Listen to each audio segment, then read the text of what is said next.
25 টাকার কথা বলছেন আপনি যে এটা বাস্তবতা বিবেচনায়, কিন্তু অনেক ক্ষেত্রে 30 টাকা 40 টাকা নেওয়া হচ্ছে এমন অভিযোগ পাওয়া যাচ্ছে। এই পর্যন্ত দেখিনি, আমরা ধরা দেন আমি ব্যবস্থা নেব। আপনার রাজস্ব খাতে এই 10টা টাকায় আমি জানি যে এটা রসিদ দেওয়া হয় সেটাই রাজস্ব খাতে যাবে। এটি হচ্ছে ঠাকুরগাঁও জেনারেল হাসপাতাল, আর হাসপাতালের এটি জরুরি বিভাগ, অর্থাৎ এই বিভাগে এসে আগে ডাটা এন্ট্রি করতে হয় আর চিকিৎসা সেবা যারা নেবে তাদের, তার পরবর্তী সময়ে কিন্তু এই হাসপাতালের চিকিৎসার সেবাটা পায়। তবে সবচেয়ে বড় বিষয় এখানকার যারা এই বিভাগে আসেন, অর্থাৎ জরুরি বিভাগে যারা আসেন, তারা কিন্তু অভিযোগ করছেন যে 10 টাকার একটি স্লিপ ধরিয়ে দেওয়া হচ্ছে ভর্তির, কিন্তু নেওয়া হচ্ছে 30 থেকে 40 টাকা।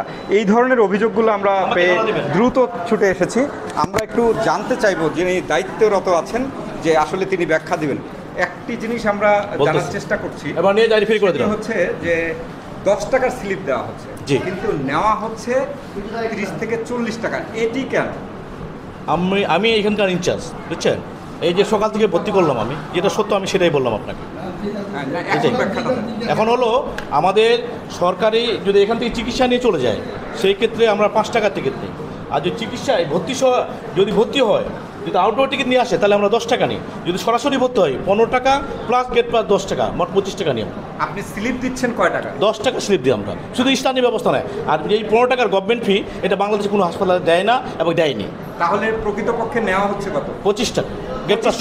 আর যদি গেট পাস না দিই তাহলে আমরা 10 টাকা 15 টাকা ভর্তি ফি নিই আমরা। আচ্ছা, 25 টাকার কথা বলছেন আপনি যে এটা বাস্তবতা বিবেচনায়, কিন্তু অনেক ক্ষেত্রে 30 টাকা 40 টাকা নেওয়া হচ্ছে এমন অভিযোগ পাওয়া যাচ্ছে। এই পর্যন্ত দেখিনি, আমরা ধরা দেন আমি ব্যবস্থা নেব, আইনগত আমি ব্যবস্থা নেব, যেহেতু আমি ইনচার্জ এখানকার। আমরা একটু জানবো সামনের দিকে যারা ভুক্তভোগী তারা কি বলছেন। আসলে আপনার কাছে জানতে যাবো, আপনি বলছিলেন যে 30 টাকা আপনার কাছে নিয়েছে, তবে 10 টাকার একটি স্লিপ ধরিয়ে দেওয়া হয়েছে, এটি একটু বলেন তো যে কিরকম? জি, আমার কাছে 10 টাকার স্লিপ দেওয়া হয়েছে আর আমার কাছে টাকা নেওয়া হয়েছে 30 টাকা। পরে যখন আপনি আসলেন তারপরে কি বললো ওনারা? উনি বলতেছে 5 টাকা নাকি মানে খুচরা থাকলে দাও, আমি 25 টাকা দিতেছি। তা আমার মনে করে যে সরকারের কাছে এটাই আমার দাবি মাননীয় প্রধানমন্ত্রীর কাছে যে আপনার রাজস্ব খাতে এই 10টা টাকায় আমি জানি যে এটা রসিদ দেওয়া হয় সেটাই রাজস্ব খাতে যাবে, আর বাকি টাকা কি যাবে কি যাবে না, হ্যাঁ এই টাকাটা কোথায় যাবে এটা তো কোনো আমি হুদি দেখতেছি না। মাননীয় প্রধানমন্ত্রীর কাছে এটা আমার দাবি। এখানে যারা আছে সবাই একবার নিরীহ লোক আছে, আমাদের যদি 500 টাকা থাকতো আমরা বাইরে রুগী দেখাতে পারতাম, এখানে আসতাম না।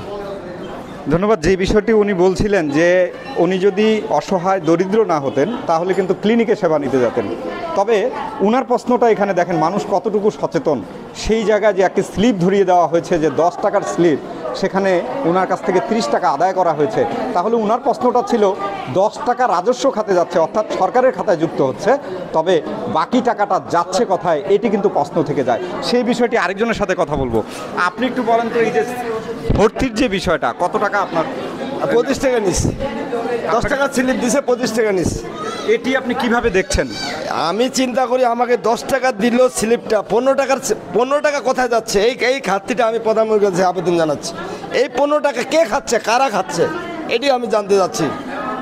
বিষয়টি হচ্ছে যে এখানকার যারা জরুরি বিভাগে আসছেন তারা কিন্তু ওই একই প্রশ্ন করছেন যে 25 টাকা কর্তৃপক্ষ থেকে বলা হচ্ছে, তবে হিসেব দিচ্ছেন শুধুমাত্র 10 টাকার একটা স্লিপ, এর বাইরের যেই টাকা সেই টাকা কিন্তু দিচ্ছে না। তারপরেও আরও অতিরিক্ত টাকা নিচ্ছে 5 থেকে 10 টাকা বেশি, অর্থাৎ সব মিলিয়ে 30 থেকে 40 টাকা ভর্তি ফি নেওয়া হচ্ছে।